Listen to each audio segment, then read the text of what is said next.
Ladies and gentlemen, I want you to meet Dorothy Mae Washington.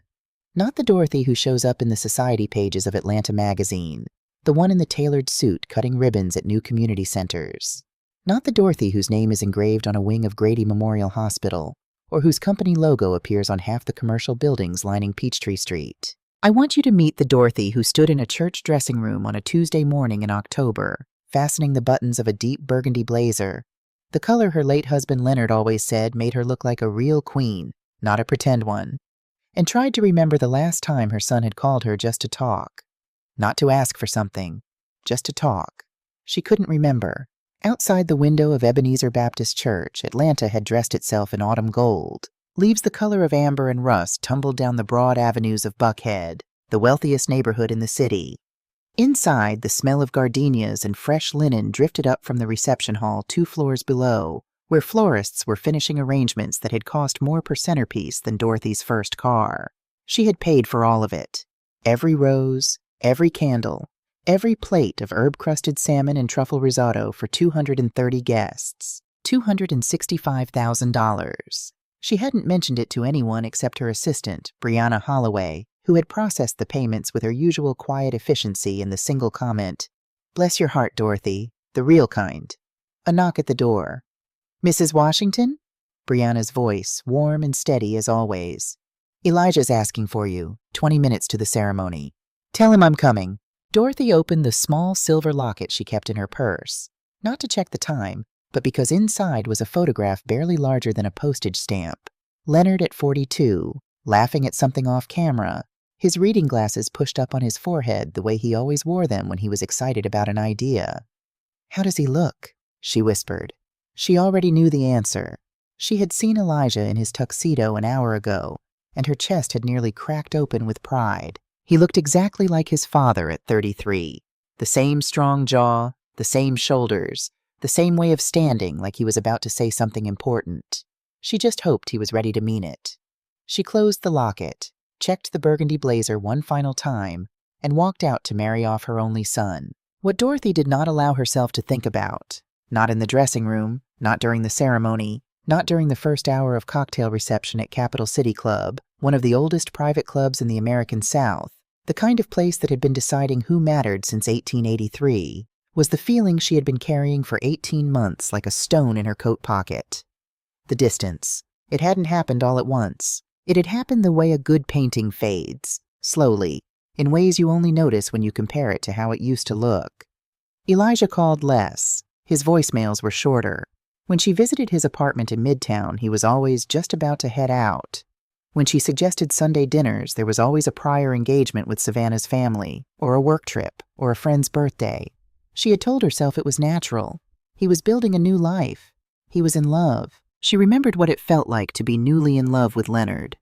The whole world contracted to just the two of you, and everything else, including people who loved you, had to wait patiently at the edges. But there was something else, something she hadn't been able to name until the engagement dinner 6 months ago, when she had met Savannah Caldwell Pierce's family for the first time. Savannah herself was beautiful in the way that expensive upbringings produce, effortlessly put together, quick with a smile, socially fluent in the particular dialect of old Atlanta money. Dorothy had watched her move through the restaurant that evening and thought, this girl has never been told no by anyone she cared to impress. Then Savannah had looked around Dorothy's living room, the one with the original Kerry James Marshall canvas above the fireplace and the Kehinde Wiley portrait near the hallway, and said with complete natural confidence, "Mrs. Washington, I know the most wonderful interior designer. She completely transformed my parents' guest wing. I think she could really refresh this space for you." There was a beat of silence. "That's very thoughtful of you," Dorothy had said pleasantly. "Those 2 paintings on the wall are by Kerry James Marshall and Kehinde Wiley. I bought them directly from their galleries in 1997 and 1999, but I'm always open to a second opinion." Savannah had smiled and moved on to another topic, as people do when a conversational grenade fails to detonate the way they intended. But Dorothy had kept the moment, filed it away, not out of bitterness, out of information gathering. 30 years in commercial real estate had taught her that the most important data points were the ones people didn't realize they were providing. Capital City Club had been established in 1883, and it looked it, in the best possible way. Dark wood paneling, portraits of serious men in serious clothes, chandeliers that had witnessed 100 years of Atlanta society doing what Atlanta society always did, deciding very quietly who mattered and who did not. Dorothy sat at the family table and felt for the first time that day the particular loneliness of being the most important person in a room where no one knew it yet. The Caldwell family had taken over the evening with the casual authority of people who had been taking over evenings their entire lives. George Caldwell III, silver-haired, square-jawed, the kind of handsome that came from 3 generations of good nutrition and 0 financial stress, held court near the bar with the effortless confidence of a man who had never once questioned his right to take up space. Vivian Caldwell floated between tables in a gown that probably cost more than some people's mortgages, dispensing air kisses and curated warmth like a woman who had trained for this specific performance since finishing school. And their friends, lawyers, developers, a state senator, 2 former SEC commissioners, laughed too loudly at each other's jokes and clinked glasses, and did not once glance toward the table where Dorothy sat in her burgundy blazer, watching everything. She had been introduced to several of them during cocktail hour. The interactions followed a predictable pattern: warm handshake, brief pleasantry, rapid reassessment when they realized she wasn't associated with any name they recognized, polite withdrawal. She was used to it. She had been navigating these rooms her whole adult life. Rooms that were not built for women who looked like her, that had not expected her, that had not left a place at the table and required her to bring her own chair. She had carried her own chair into so many rooms that she barely noticed the weight anymore. What she was not entirely prepared for was Savannah. It happened at 7:43 in the evening, according to the delicate gold watch on Dorothy's wrist, the one Leonard had given her on their 20th anniversary, the last one before he got sick. Savannah had been drinking champagne since the ceremony, not recklessly, but consistently, in the way of a woman who knew exactly how to maintain a specific level of social confidence. She was radiant in her wedding gown, flushed with the particular triumph of a day that had gone exactly as planned, surrounded by her closest friends who formed a moving constellation around her wherever she went in the room.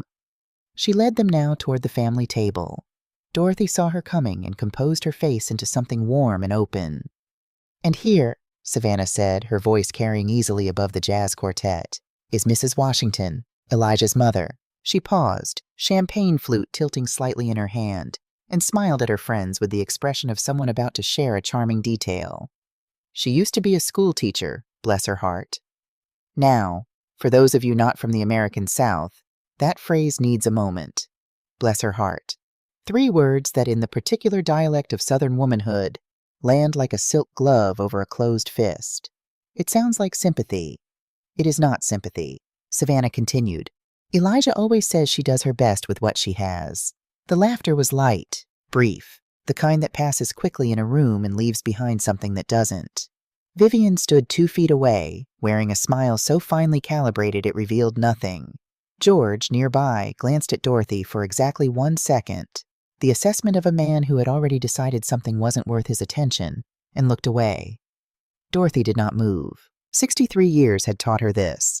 The most powerful response to a grenade is to let it land without flinching, and then keep walking. She looked at Savannah, really looked at her, calmly, the way she looked at a balance sheet when she suspected something was wrong, but wanted to be absolutely certain before she acted, and smiled.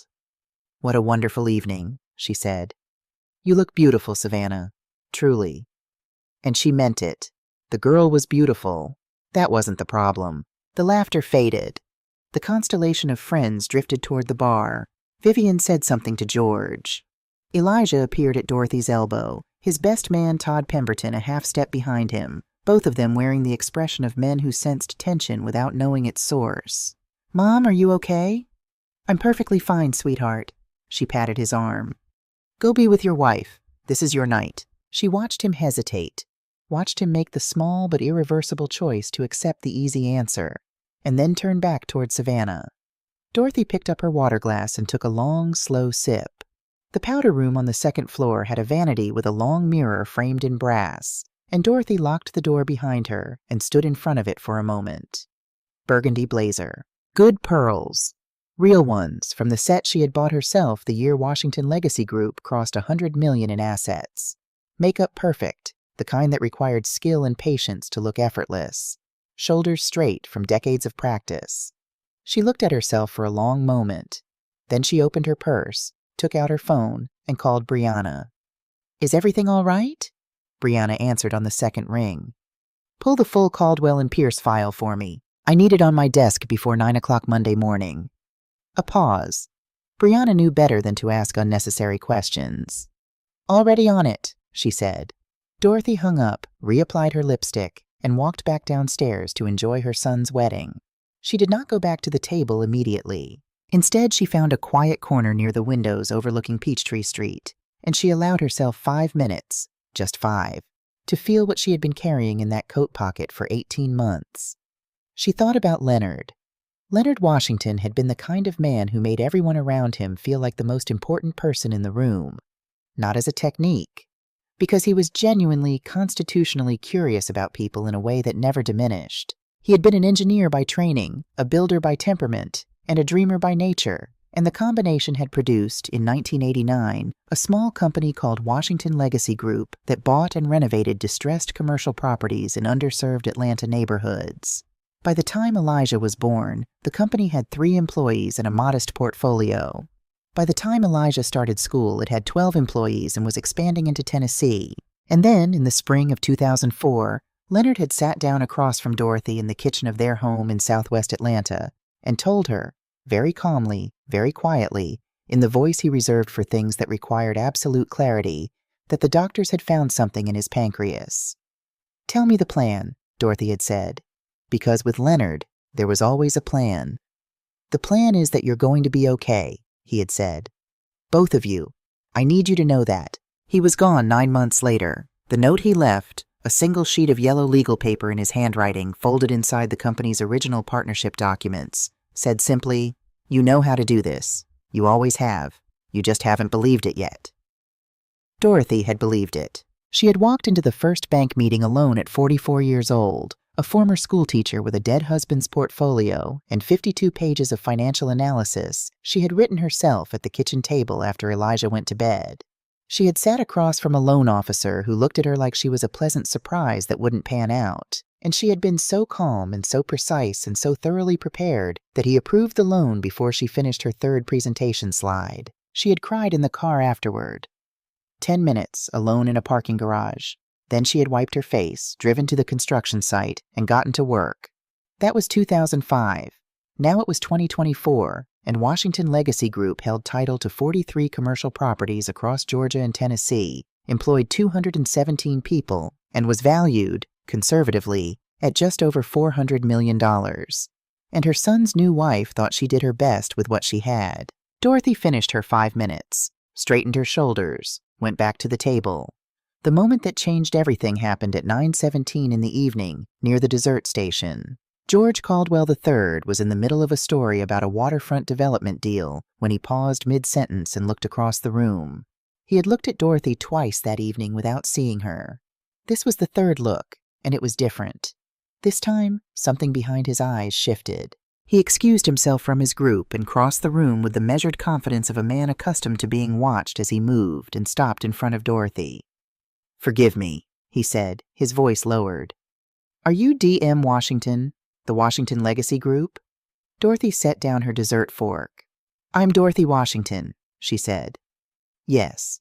George Caldwell III went very still, and Dorothy watched, with the patient attention of a woman who had spent 3 decades reading rooms, as the full weight of the situation settled onto his shoulders like a coat made of lead. Because what George knew, and what Dorothy had known for 6 weeks, was this. Caldwell and Pierce Real Estate Group, the company George's grandfather had founded, that his father had expanded, and that George had been running for 22 years, was in serious trouble. 3 consecutive quarters of losses, driven by a spectacularly ill-timed investment in a mixed-use development in Midtown that had stalled in permitting delays and hemorrhaged carrying costs for 18 months. 2 of their largest anchor tenants had declined to renew. Their credit lines were at 80% capacity.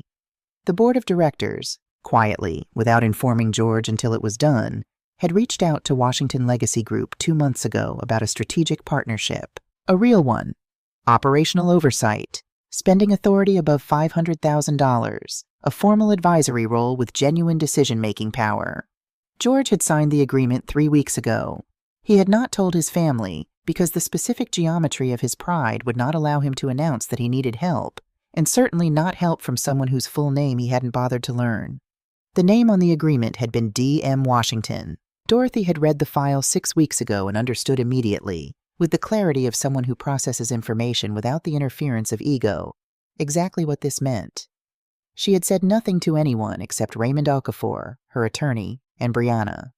She had attended her son's wedding and sat at the family table and been called a charity case in front of 200 people. And she had waited. Now she looked at George Caldwell III and said quietly enough that no one else could hear, "Come to my office Monday morning, George, 9 o'clock. We have a great deal to discuss." George opened his mouth, closed it. "My assistant will confirm the address," Dorothy said pleasantly. "Enjoy the rest of the evening." She picked up her dessert fork and returned to her plate. Elijah found her near the coat check at 10:30, just as she was preparing to leave.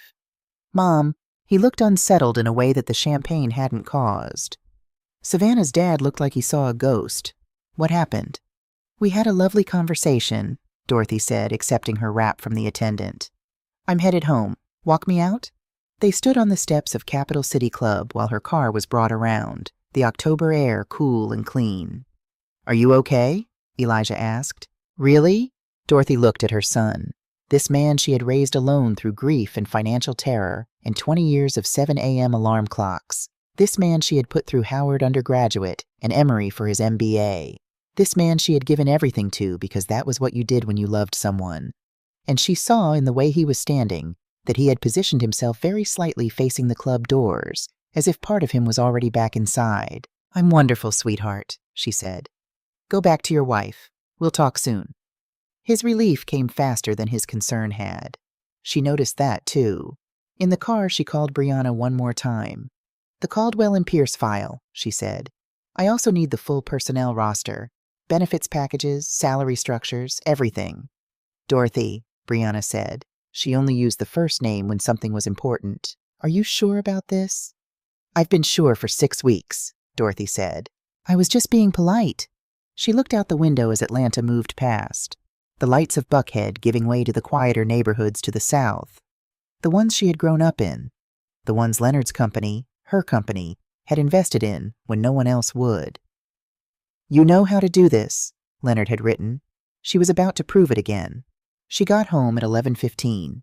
She didn't turn on the lights right away. She stood in the hallway of the house she had lived in for 31 years and listened to the silence and let it be what it was. Then she went to Leonard's study, sat in his chair, and opened the Caldwell and Pierce file. She read until 2 in the morning. Savannah called 3 times on Sunday. Dorothy knew because Brianna had set up a secondary line for Washington Legacy Group's executive communications, and Dorothy had given that number, not her personal one, to George at the wedding, which meant the 3 calls that came to her personal phone on Sunday were from Savannah directly, which meant Elijah had given her the number, which meant Elijah knew something had shifted, even if he didn't yet know what. The first call came at 11 in the morning. Dorothy was at her kitchen table with the Caldwell and Pierce personnel file, a yellow legal pad, and the second cup of coffee she allowed herself on Sundays. She let it go to voicemail. "Mrs. Washington, this is Savannah, Elijah's wife." A pause, as if she was reminding herself of the new title. "I'm calling because I think perhaps there was some confusion last night, and I'd love to connect and clear the air. Please do call me back when you have a moment." Dorothy listened to it once, set the phone face down on the table, and returned to the personnel file. 47 employees at Caldwell and Pierce had lost their full health insurance coverage in a cost-cutting initiative in 2021. Of those 47, 4 were currently managing serious medical conditions, 2 with cancer diagnoses, 1 with type 1 diabetes, 1 recovering from a cardiac event the previous spring. She wrote the number 47 on her legal pad and underlined it twice. The second call came at 3 in the afternoon, while Dorothy was in Leonard's study going through the Caldwell and Pierce financial projections. "Mrs. Washington, it's Savannah again. I want to make sure we haven't gotten off on the wrong foot. I think I may have said some things last night that came out differently than I intended, and I really do hope we can have a fresh start. I'm sure we'll be spending a great deal of time together as family, and I think it's so important that we—" The voicemail cut off at the time limit. Dorothy noticed that in 2 minutes and 40 seconds of carefully chosen words, Savannah had not once said, "I'm sorry," or identified anything specific she had said or done. She noted this, filed it. The third call came at 7:30 in the evening, just as Dorothy had settled into Leonard's armchair with a small glass of bourbon, his brand, the bottle she kept on the shelf, and opened only when she needed to think clearly, because the smell of it alone put her back in the room with him, and the last 50 pages of the Caldwell and Pierce analysis. This time she answered, "Mrs. Washington." Savannah's voice was different, less prepared, something underneath the composure that hadn't been there in the earlier calls. "Thank you for picking up." "Good evening, Savannah." A beat. "I want to apologize," Savannah said, "for what I said last night." Dorothy waited. In 22 years of board meetings and contract negotiations, she had learned that silence was the most efficient way to determine whether someone was apologizing or performing an apology. "The comment I made, about you doing your best with what you have," another pause. "That was unkind. It was thoughtless, and it was wrong, and I'm sorry." It was better. Not perfect. There was still no acknowledgement of the specific phrase, "bless her heart," of the audience Savannah had chosen, of the theater of it. But it was better than the first 2 attempts. There was something real in it, some friction of genuine discomfort that hadn't been there before. "I appreciate you calling, Savannah," Dorothy said. "That took courage. I'm not sure I deserve credit for courage when I had very good reasons to call." Dorothy paused at that. It was an unexpectedly honest thing to say. "No," she agreed. "But you said it anyway. That counts for something." She could hear Savannah exhale. "Mrs. Washington, can I ask you something?" "You can." "What Elijah said, about you doing your best, I need to understand." A long pause. "Did he know? When he said those things to me, did he know what Washington Legacy Group actually is?" The question landed differently than Dorothy expected, because in it was something she hadn't fully considered from Savannah's direction. The possibility that the young woman on the other end of this phone was also in some way a person who had been deceived. "What exactly did Elijah tell you about me?" Dorothy asked. "Not last night, over the past 2 years. What did he tell you?" The silence that followed was the longest yet, and then Savannah told her. It came out in pieces, with the halting quality of someone dismantling something they had believed in and finding the structure unsound. Elijah had told Savannah that his mother had been a school teacher for most of her career, that after his father died, she had taken over some small property management, his father's little business, nothing major, that she had done well enough, all things considered, but that she didn't really understand modern business, the way things worked now, the scale of what the Caldwell family dealt with. He had told her that Dorothy had trouble letting go, that she had always treated him more like a project than a son, and that she used financial help to stay involved in his life when he wanted to be independent. He had told her that Dorothy would probably try to insert herself into their marriage, into their decisions, into their finances, and that Savannah should feel empowered to hold firm on boundaries. He had told her these things over 2 years of dinners and weekend trips and late-night conversations, in the way that information delivered gradually and consistently becomes the texture of what you believe, until you can no longer remember learning it. You simply know it, the way you know the layout of a house you have lived in long enough. Dorothy listened to all of it without interrupting. When Savannah finished, there was a long quiet on the line. "Mrs. Washington, I'm sorry," Savannah said again. And this time it was different. Smaller, stripped down to something unperformed. "I repeated those things, to my friends, to my parents. He described you as someone who needed to be managed, and I believed him, because I had no reason not to." "You had no reason not to," Dorothy said carefully. "You had met me twice." "Yes." "And he was your fiancé." "Yes." "So you trusted his account." "I did." A breath. "I shouldn't have formed an opinion without getting to know you myself. I know that now." Dorothy stood and walked to the window of Leonard's study. The neighborhood was quiet. The old oak in the front yard, the one Elijah used to climb when he was 7, the one Leonard had threatened every fall to cut down and never did, stood in the October dark, the last of its leaves just beginning to let go. "Savannah," she said, "thank you for this conversation. I mean that." "What happens now?" "Now I think about what you've told me, and I think you should do the same." She ended the call and stood at the window for a long time. Her son had spent 2 years building a version of her, smaller, less capable, more dependent, more intrusive, and had placed that version in his new family's hands like a set of instructions. Here is who she is. Here is how to handle her. It was not an accident. It was not carelessness. It was architecture. The question she carried into bed that night and woke with at 5 a.m. was not what to do about it. She already knew what to do. The question was why. Why would Elijah, a man she had loved and supported and championed at every turning point of his life, need to build that particular architecture? What was he hiding behind it? She didn't have the answer yet, but in her experience, when you found a false wall in a structure, you didn't knock it down immediately. You studied it first.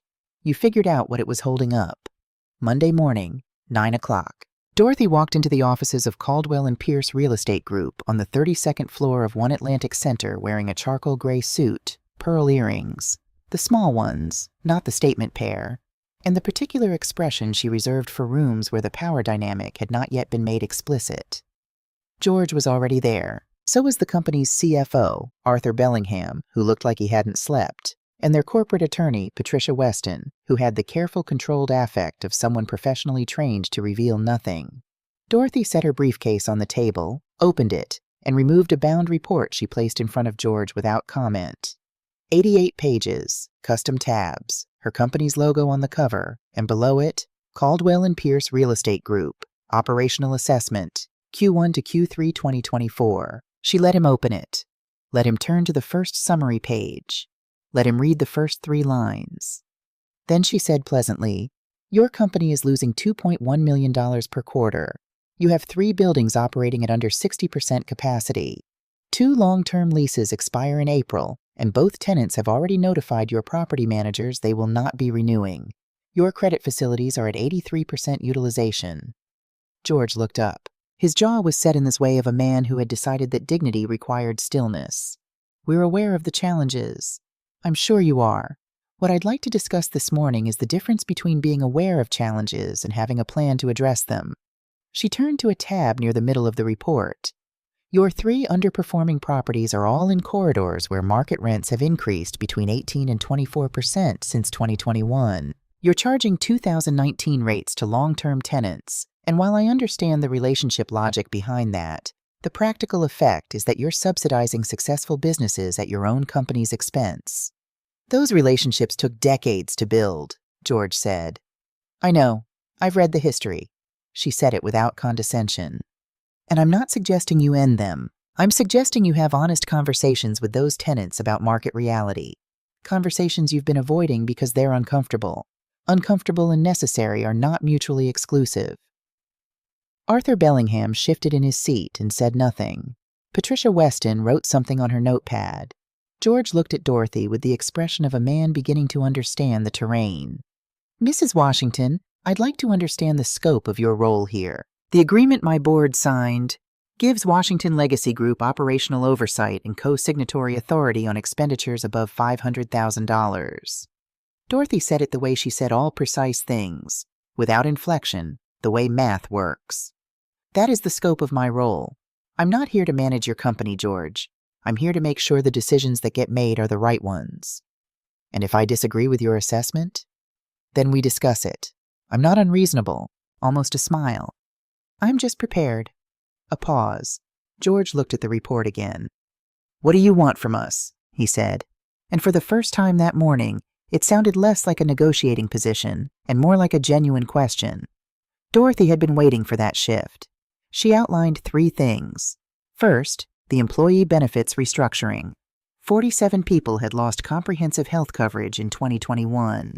She had already been in contact with 3 benefits providers. The cost to restore full coverage to all 200 employees would be approximately $1.8 million annually, offset by reducing the executive compensation structure, which was currently arranged in ways that would not survive scrutiny if the company ever went through an acquisition or audit. George's expression at executive compensation structure told her he understood exactly what she was referring to. Second, a 90-day operational review of all properties, conducted jointly by her team and his, with the goal of identifying which assets were performing, which were salvageable, and which needed to be repositioned. No panic moves, no reactive sales before the review was complete. Third, She wanted Elijah Washington hired as Deputy Director of Project Development. Effective the following Wednesday. George blinked. Your son. My son has an MBA from Emory and 5 years of consulting experience in commercial real estate development. He's better than you'd expect. Mrs. Washington, with respect, hiring your son in the current situation. This is not a favor to my son, Dorothy said. This is an opportunity for my son to prove that he can stand on his own without standing on my money. There's a difference. And frankly, it's an opportunity I should have created for him a long time ago. She said it without self-pity, without drama. The way she said all true things, but something in it silenced the room. He'll be evaluated the same as any other employee, she continued. If he performs, he keeps the position. If he doesn't, he goes. I won't intervene either way. George looked at her for a long moment. You do that? For your own son? I'd do it for my own son, Dorothy said. Whether he sees it that way is up to him. Vivian Caldwell called on Wednesday and asked Dorothy to lunch. Dorothy recognized the move immediately. The same move George had made on Monday, scaled for a different setting and a different set of social tools. Where George had used the language of business to find leverage, Vivian would use the language of family. She agreed to meet. The Biltmore Ballroom, noon on Thursday. Vivian arrived 4 minutes early in a cream-colored dress that was understated in the precise way that requires a significant amount of money. She embraced Dorothy at the table with the warmth of a woman greeting a close friend she had known for years. Dorothy accepted it graciously and sat down. They ordered. The server left. Vivian discussed the restaurant, the weather, the wedding flowers. Beautiful, weren't they? And Dorothy answered pleasantly and waited. She waited through the appetizers. She waited through the first half of the main course. Then Vivian set down her fork and said, Dorothy, I want to address what's been happening. George came home Monday very unsettled. Savannah is worried. And I think, as family, we should be able to talk honestly about what we all actually want. What situation would that be? Dorothy asked.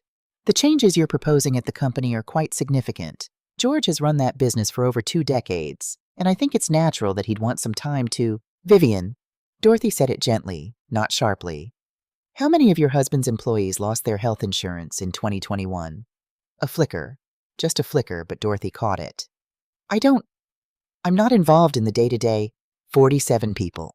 4 of them are dealing with serious medical conditions right now. One woman, she has been with the company for 16 years. She is managing her cancer treatment on a plan that doesn't cover the medication her oncologist recommends. Vivian was very still. I didn't know that, she said quietly. No, I don't imagine you did. Dorothy took a sip of water. I'm not saying this to embarrass you or George. I'm saying it because these are the things that look invisible from inside a certain kind of life, and I need you to understand that when I make changes to that company, it isn't to disrupt your family. It's because some things need to change. Vivian was quiet for a moment. Then she said, and Dorothy gave her credit for this, because it was harder than most things said to her that week. What do you need from us, Dorothy? Honestly. Honestly? I need your daughter to finish what she started Sunday night. Not the first 2 calls, the third one. That version of Savannah I'd like to see more of. Dorothy said it without unkindness. And I need your husband to trust the process long enough to see that what I'm doing isn't punishment. It's just good business. Can the company be saved? Yes, Dorothy said simply. That's why I agreed to the partnership. I wouldn't have taken this on if I didn't believe it could work. Something released in Vivian's posture. Subtle, but there. Dorothy paid the check for both of them, without making it a gesture, the way she did all things that didn't require an audience. And she walked out into the Atlanta afternoon thinking about one phrase: bad information from someone she trusted. Because she still hadn't answered her own question about the false wall. She still didn't know what Elijah was hiding behind it. She found out 2 days later. Todd Pemberton called on a Saturday morning from a number Dorothy didn't recognize at 7:15. She answered because she always answered numbers she didn't recognize. In her experience, the calls that came from unknown numbers at unexpected hours were the ones that mattered. Mrs. Washington. The voice was young, male, careful. The voice of someone who had rehearsed what they were going to say but was no longer sure it was enough. My name is Todd Pemberton. I'm Elijah's friend. We were roommates at Emory. I was his best man at the wedding. I remember you, Todd, Dorothy said. I'm calling because I've been trying to figure out if this is the right thing to do for about 3 weeks now, and I've run out of reasons why it isn't." Dorothy sat down. "Tell me," she said.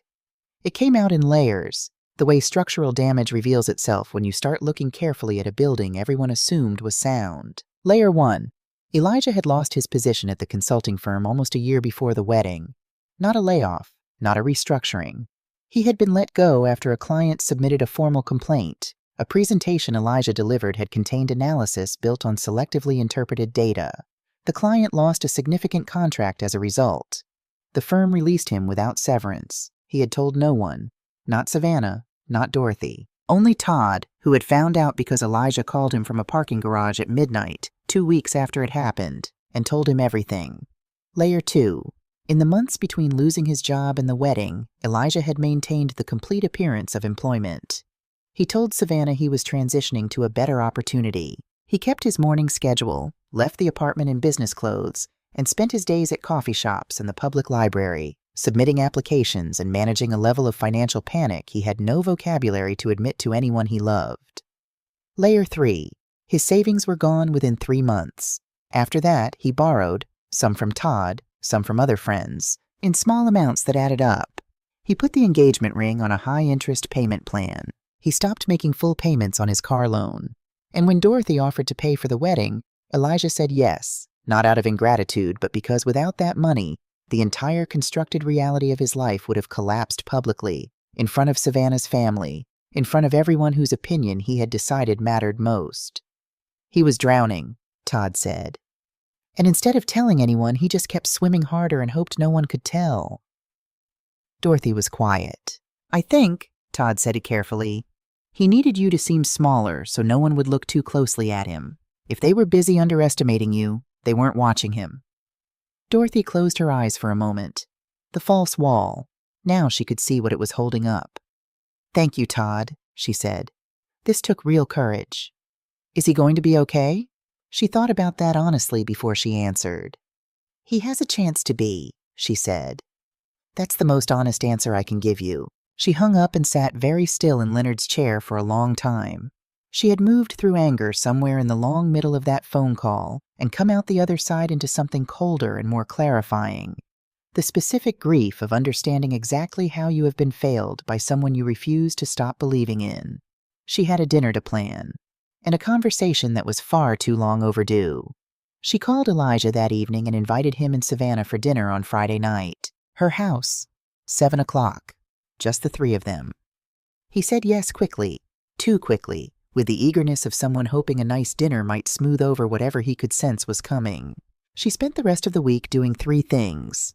She finalized the first phase of the Caldwell and Pierce restructuring plan, which Brianna helped prepare in a format ready for the board presentation scheduled for the following Tuesday. She reviewed the personnel files of George's family members on the company payroll, noting carefully what each of them actually did versus what their job titles suggested. And she called Raymond Okafor on Thursday afternoon, not to take any action yet, but to understand her options.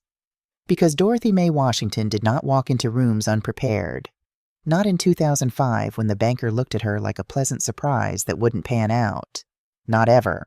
On Friday morning she cooked. Not catered, not ordered. Cooked. The slow kind that fills a house with something that smells like history. Braised short ribs. Roasted root vegetables. Cornbread from her mother's recipe, written on an index card in her mother's handwriting that she kept in the kitchen drawer and had never typed out. Because some things needed to stay handwritten. She set the table with the good dishes. The wedding china she and Leonard had chosen together in 1988 that she used perhaps 5 times a year. Elijah and Savannah arrived at 7. Elijah wore the careful expression of a man who had decided everything was probably fine and was committed to that decision regardless of evidence. Savannah was quieter, more watchful, less performed.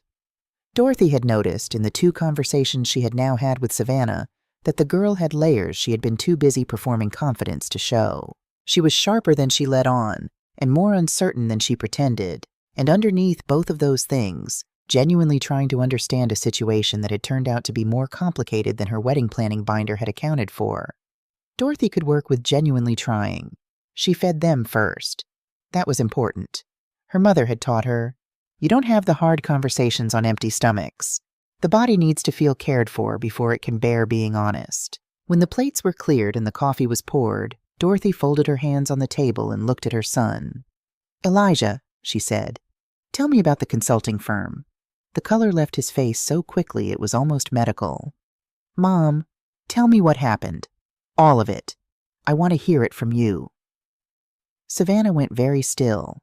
Elijah looked at his wife, then at his mother, then at the table. And Dorothy watched him make the calculation she had watched him make his whole life, the one where he decided whether the cost of honesty was higher than the cost of the alternative. This time, for the first time in a very long time, he chose the truth. He talked for 47 minutes. Dorothy knew because she had glanced at the clock on the mantelpiece when he began. The small brass carriage clock Leonard had bought at an estate sale in 1996, the one that had sat in the same spot for 28 years. And she glanced at it again when he stopped. 47 minutes of the kind of talking that leaves a person emptied out, the way a house looks after a storm has passed through and taken everything that wasn't nailed down. He told them about the presentation, the client, the data he had shaped, not fabricated, he was careful to say that, but shaped, interpreted in directions that supported the conclusion he had been hired to reach, in ways that turned out to be more selective than defensible.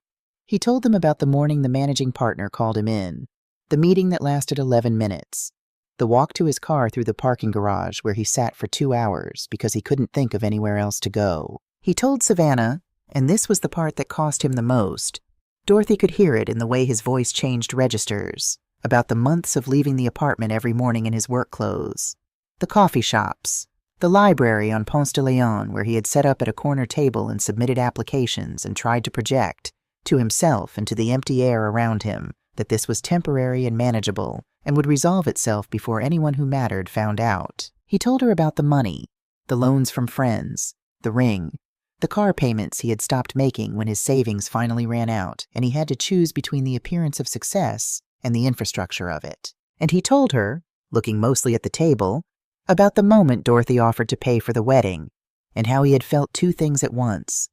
Enormous relief because the money solved an immediate and desperate problem, and something uglier underneath it, something he had not wanted to examine directly. Shame. The specific shame of a man who has built his identity around being capable and self-sufficient, and finds himself taking his mother's money to fund the performance of being capable and self-sufficient in front of the people whose opinion he had decided mattered most. And instead of sitting with that shame, Dorothy said quietly when he paused, "You moved it." He looked up. "You moved it onto me," she said. It was easier to tell yourself, and Savannah, and her family, that I was the problem, that I was the one who couldn't let go, who used money to control, who needed to be managed. If I was the controlling one, you were just someone asserting healthy boundaries. If I was the overbearing one, you were just protecting your marriage. The shame had somewhere to go. That wasn't you. The silence in the room had weight. Savannah was looking at Elijah with an expression Dorothy recognized. Not anger, not yet, but the particular look of someone whose map of a territory has just been redrawn and who is trying to understand which landmarks still apply. "I know," Elijah said. His voice was barely above a whisper. "I know that's what I did." "Did you know you were doing it at the time?" A long pause. "Not completely. I told myself I was protecting the relationship. I told myself Savannah's family had certain expectations and I was just managing context. But somewhere underneath that," he stopped. "I knew," Dorothy nodded. She had spent enough time in rooms with people being honest to recognize when it was actually happening. She looked at her son, this man who had her husband's shoulders and her own eyes, who had climbed that oak tree in the front yard until he was 11 years old, who had cried for 3 days when Leonard died and then stopped crying entirely and never really started again. And she felt something she hadn't expected to feel tonight. Not forgiveness, not yet. That was a different conversation for a different season, but something adjacent to it, something that had to do with recognition. She could see him clearly now, without the architecture of the false wall in the way. And what she saw was not a villain. What she saw was a frightened man who had made the choices frightened men make, and who was sitting at his mother's dinner table, telling the truth about them. That was not nothing. That was, in fact, a beginning, but it was not the end of tonight's conversation. Dorothy stood and walked to the small writing desk near the window. Leonard's desk, the one he had used to draft his early business plans while she graded papers at the kitchen table, and opened the top drawer. She removed 2 documents and brought them back to the table.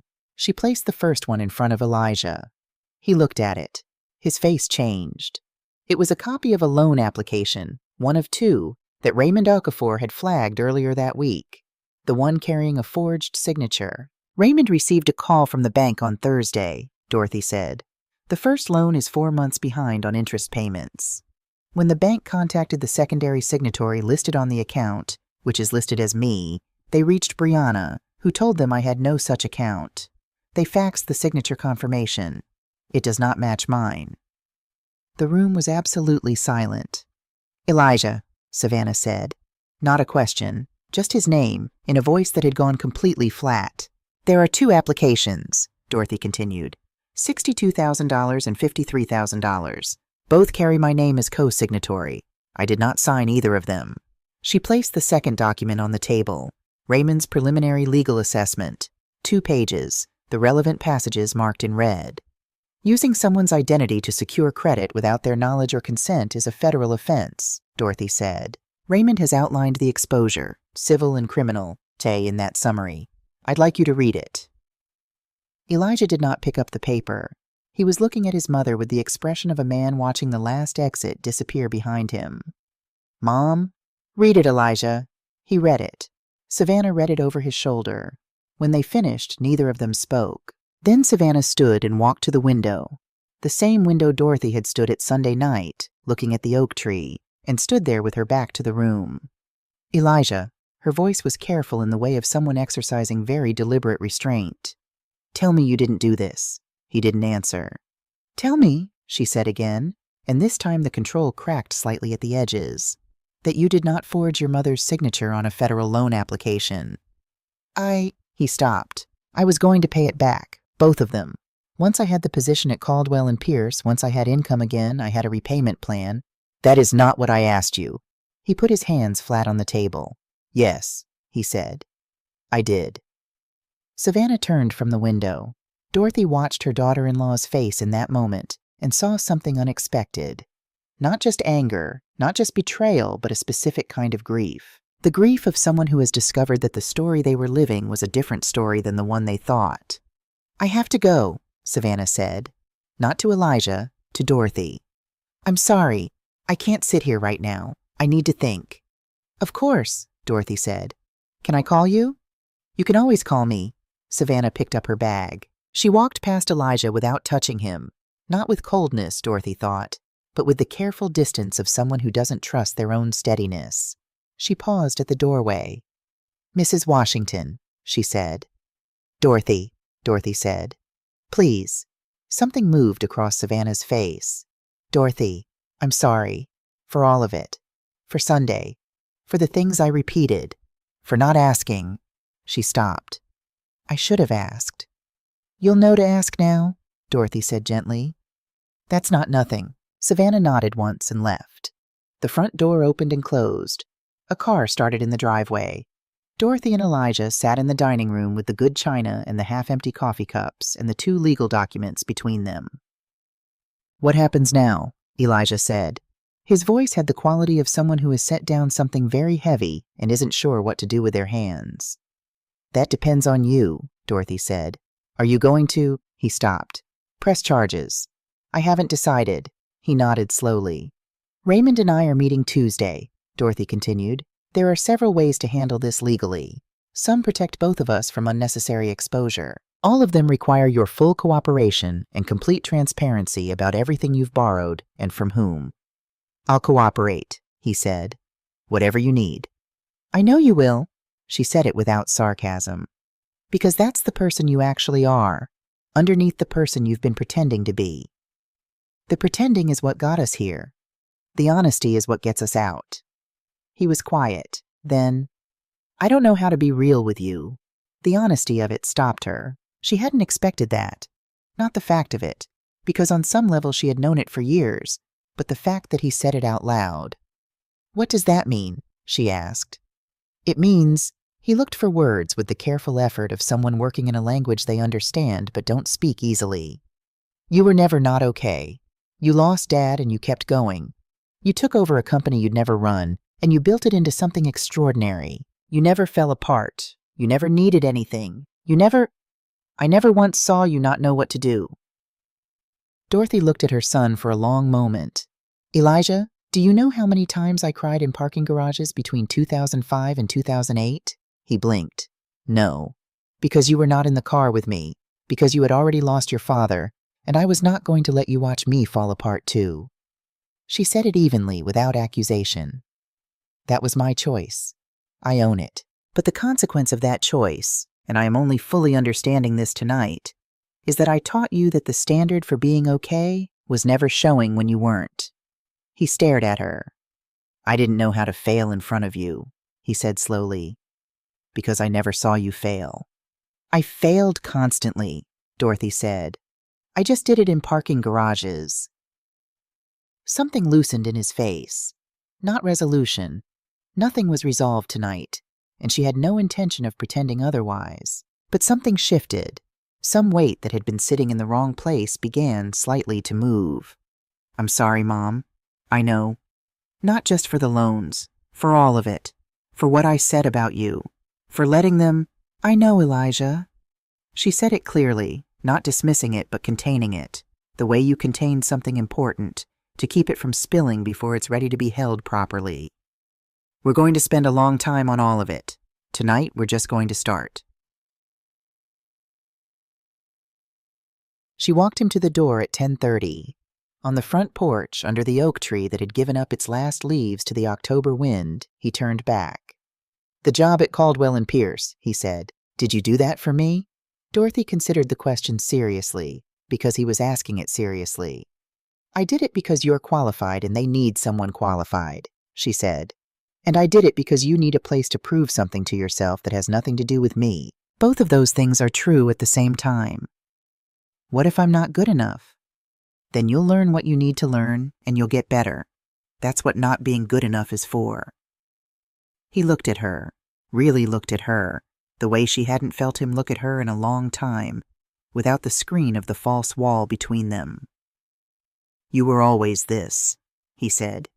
"Everything you are. I just couldn't see it." "You weren't ready to see it," Dorothy said. "That's different from it not being there." She hugged him. He held on longer than she expected. She let him.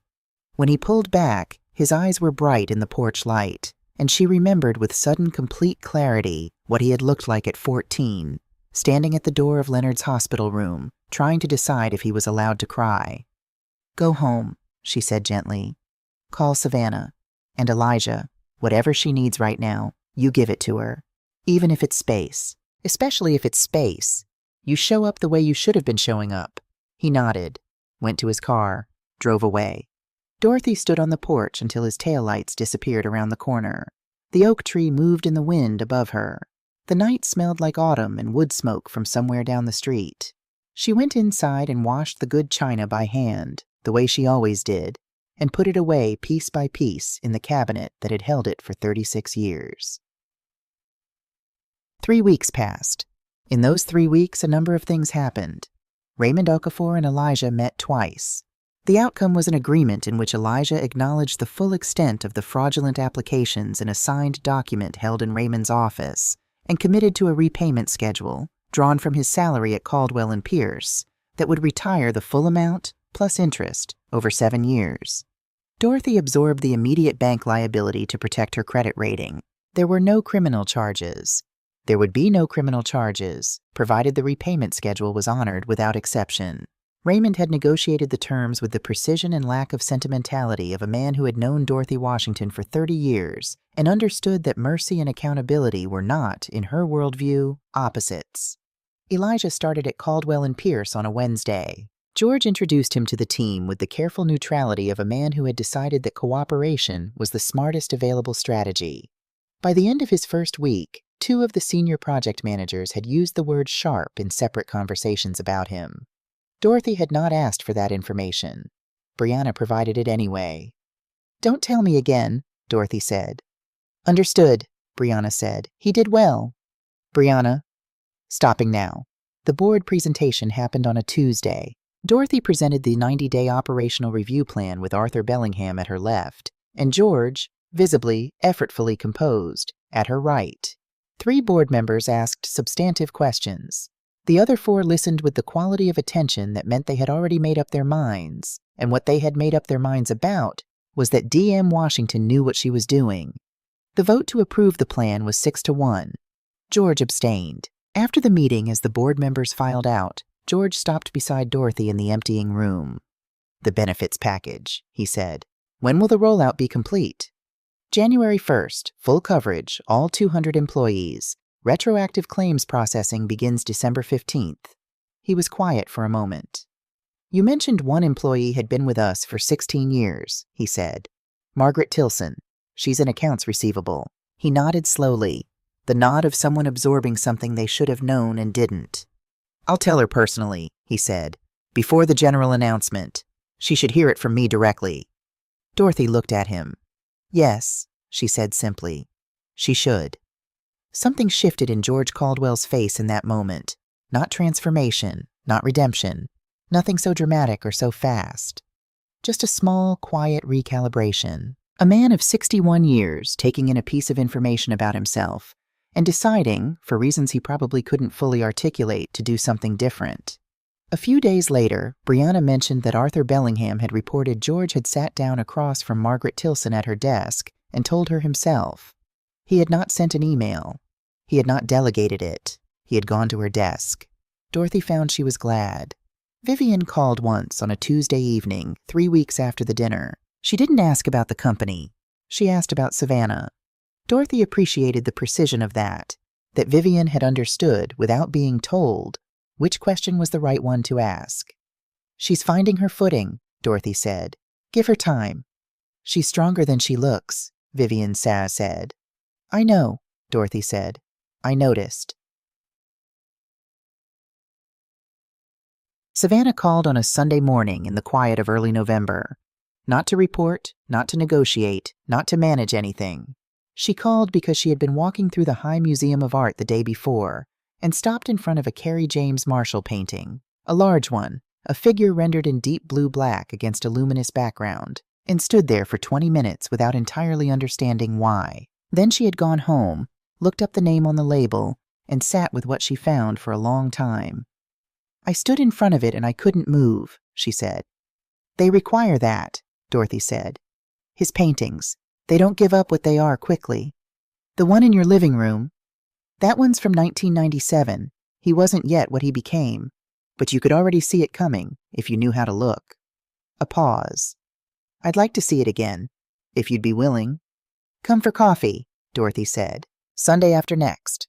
Come alone." "Okay." A breath. "Dorothy?" "Yes." "How are you doing, actually?" Dorothy considered the question the way she considered all genuine questions, seriously, without deflection, because the person asking deserved the real answer. "I'm doing the thing I should have done a long time ago," she said. "I'm figuring out what I want." "What do you want?" "I'll let you know when I've finished figuring it out." A pause. "But I'll tell you one thing. I'm sleeping better." Savannah laughed. It was the first time Dorothy had heard her laugh without the performance in it. It was a good laugh, surprised and completely real. "I'm glad," Savannah said. On a Thursday afternoon in early December, gray sky, the smell of coming rain over Atlanta, Dorothy sat at her desk on the 27th floor of the Washington Legacy Building and looked at the view her husband had always said they would have one day. "One day we'll have an office where we can see the whole city," he had said in 1991, standing in their first office space, 400 square feet above a dry cleaner on Cascade Road, looking out at a parking lot and the back of a grocery store. She could see the whole city now. Brianna knocked and came in with the end-of-day summary, a habit they had developed over 12 years, one Dorothy suspected she would keep until she retired, however many years from now that turned out to be. "The Q4 projections from Caldwell and Pierce are in your inbox," Brianna said. "They're better than the Q3 actuals." "I'll read them tonight." "And Elijah called." A pause. "He said he didn't need anything. He just wanted to know if you'd eaten lunch." Dorothy stopped. She set down her pen. "He called to ask if I'd eaten lunch," she said. "Those were his exact words. I told him I didn't have visibility into your lunch habits. He said to tell you to eat something. Dorothy looked out at the city. The clouds were moving in from the northwest, the way they always did before a serious rain, turning the light that particular flat gray that made the buildings look drawn in pencil. Tell him I had the soup from the place on Peachtree, she said. The one he likes? The one he likes. Brianna made a note and moved toward the door. Brianna, Dorothy said. She turned. Did you eat? Brianna smiled. The full version, not the professional one. Yes, ma'am, I did. Good. Go home. In 20 minutes. Go home, Brianna. A small pause. 15 minutes. Dorothy shook her head and turned back to the window. The rain began. First the smell of it, then the sound, then the gray curtain of it moving across Peachtree Street below, the headlights of evening traffic blurring in the wet. She watched the city she had grown up in, the city she had built something in, the city that had not always made room for her and that she had occupied anyway. Quietly, completely, with the patience of a woman who understood that presence outlasts resistance, every time. She thought about Leonard. She thought about the note. You know how to do this, you just haven't believed it yet, and about how she had read it at 44 as an instruction, and now at 63 understood it was something different. It wasn't an instruction, it was a description. He had seen her clearly, the way you sometimes only see a person clearly when you are running out of time to look, and he had written down what he saw. She had spent nearly 20 years trying to deserve the description. It had taken a Tuesday night in October, at a wedding she had paid for, being dismissed by a woman who didn't know her, to understand that she had deserved it all along. Not because of the $400 million, not because of the 43 buildings, because of who she had been in every parking garage, every 5-minute window of feeling, every 2 a.m. at the kitchen table with a legal pad and a problem to solve and nobody watching. She had been that woman all along. She opened the small silver locket. Leonard laughing. Reading glasses pushed up on his forehead. Some joke off camera, some moment of uncomplicated joy, preserved in a photograph barely larger than a postage stamp. I figured it out, she told him. The rain moved across the city. It just took me a minute. She closed the locket, put it back in her purse, turned to her computer and opened the Caldwell and Pierce Q4 projections. Dorothy Mae Washington had work to do. She always did. And for the first time in a very long time, that felt like exactly enough. Thank you for listening. If this story stayed with you, if it reminded you of someone you know or someone you are, I hope you'll share it with someone who needs to hear it today. And if you have ever been underestimated by someone who should have known better, just remember this. The room you make for yourself is the one that lasts. Drop a comment below and tell me where you're listening from. And don't forget to subscribe. There are more stories coming, and I don't want you to miss a single one.